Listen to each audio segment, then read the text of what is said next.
ما لم نخلق عبثا، لا حاشانا. السلام عليكم ورحمة الله. ازيكم يا دكاترة؟ عاملين ايه؟ يا رب تكونوا بخير. اهلا ومرحبا بكم في المحاضرة التانية في النساء.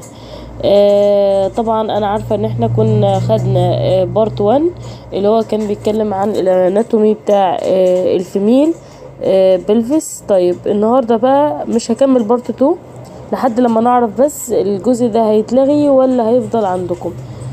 النهاردة هنتكلم عن محاضرة جديدة وبارت جديد وجزء مهم جدا جدا جدا للغاية يا شباب، كمان مرة جدا جاي منه أسئلة كتير في الامتحان. جزء رخم شوية، محتاج فهم قوي يعني. فيعني عايزة منكم تركيز عالي يا شباب. اول حاجة او الموضوع النهاردة الفسيولوجي اوف المنستريشن. هنتكلم عن ايه؟ هنتكلم عن المنستريال سايكل. خلاص، هنتكلم ايه هي اصلا الكاركترستيك او الخصائص بتاعت النورمال منستريشن.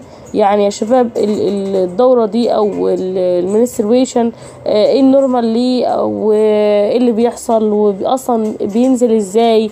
الفسيولوجي نفسها بتاعت المنستريال سايكل او الدورة دي، الهيجينيك كير، ازاي نعمل رعاية اثناء فترة المنستريشن او الحيض. خلاص كل الكلام ده. اول حاجة بيقولي في الانترودكشن بقى يا دكاترة ركزوا معايا قوي. بيقولك ان